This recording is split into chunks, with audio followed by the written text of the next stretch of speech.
Bonjour à toutes et à tous, surtout à tous. Aujourd'hui, on va parler du soin de la barbe. Pas la mienne, la vraie barbe, la grosse barbe, la barbe de hipster. Il faut la soigner comment?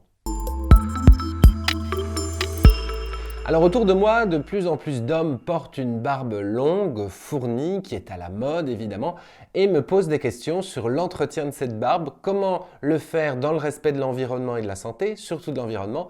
Eh bien je leur dis tout le temps, adopter la slow cosmétique. Mais qu'est-ce que ça veut dire? Et puis est-ce que ça marche vraiment? Je vous propose en fait de voir ensemble deux étapes essentielles par rapport aux soins de la barbe.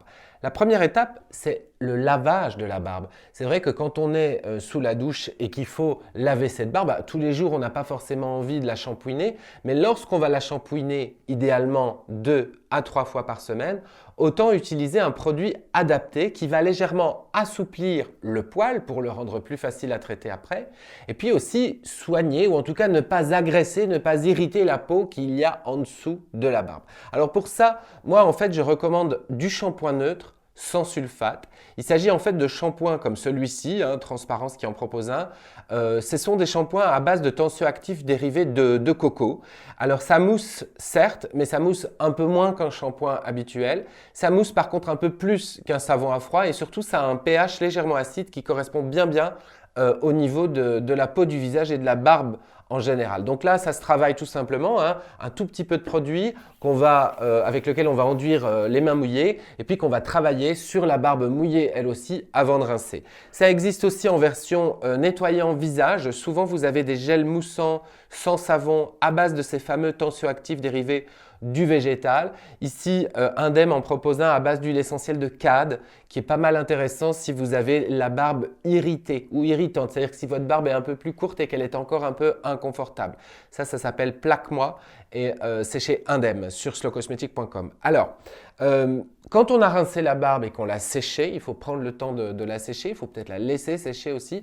À un autre moment de la journée, d'ailleurs, on peut le faire, vient le temps de nourrir cette barbe, c'est-à-dire en fait de faire en sorte que le poil soit renforcé, lissé, plus soyeux, plus souple et plus fort.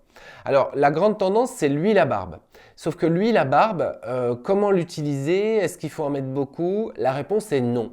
Il faut vraiment pas beaucoup d'huile à barbe. Ici, j'en ai une que j'ai trouvée sur slowcosmetic.com de chez Vanescence. Vous irez voir aussi, il y a des huiles superbes chez Sava Barbé, chez Bivouac notamment, et elles ont tout en commun une certaine finesse et en même temps un pouvoir nutritif important. Dans tous les cas, vous en utiliserez très peu. C'est-à-dire que là, vous voyez, hop, 2 pressions, on ne le voit même pas, ça correspond à quelques gouttes. Il faut bien enduire les doigts et c'est seulement avec vos doigts enduits que vous allez venir travailler la barbe. C'est-à-dire que si vous mettez l'huile directement comme ça sur la barbe, vous risquez d'en mettre trop. Ça va être désagréable, ça va alourdir, c'est inutile. Alors qu'en fait, il suffisait vraiment de caresser la barbe, de la griffer un peu pour la soigner. Évidemment, plus vous ferez ce massage sur les poils, plus le poil se trouvera en affinité avec l'huile et il sera moins gras. Et alors la toute dernière tendance pour le soin de la barbe, parce que justement on ne veut pas cet aspect huileux, on ne veut pas le côté dégoulinant si on en met trop, c'est le baume à barbe. Alors là, j'ai pas vraiment un baume à barbe. À nouveau, vous irez voir chez Sava Barbé ou chez Bivouac sur slowcosmetic.com, vous tapez barbe et vous allez voir des baumes à barbe. C'est des choses solides, vous voyez, ça ressemble un peu à du baume à lèvres ou à du baume à cheveux, du baume à coiffer. Ce sont des baumes à base de cire, des cires végétales. Et donc là, c'est beaucoup plus facile parce que vous prenez vraiment une toute petite quantité. Vous voyez ici, c'est en gros une coccinelle écrasée. Et puis, vous chauffez dans vos doigts. Et évidemment, tout de suite, vous ressentez que c'est beaucoup plus facile à appliquer au niveau de la barbe. Vous pouvez même aller alors plus loin en massant la peau sous la barbe. Comme ça, pour que quand même la peau soit nourrie. Parce que vous savez, c'est pas parce que vous avez la barbe que votre peau est à l'abri de tout problème. En fait, elle a besoin d'être nettoyée, hydratée, protégée. C'est les besoins de base dermatologiquement parlant. Donc voilà, 2 étapes. Il vous faut 2 produits. Par exemple, voilà, ces 2-là, pour entretenir votre barbe de hipster et continuer à séduire. Au moins jusqu'en 2022. À mon avis, la mode changera après.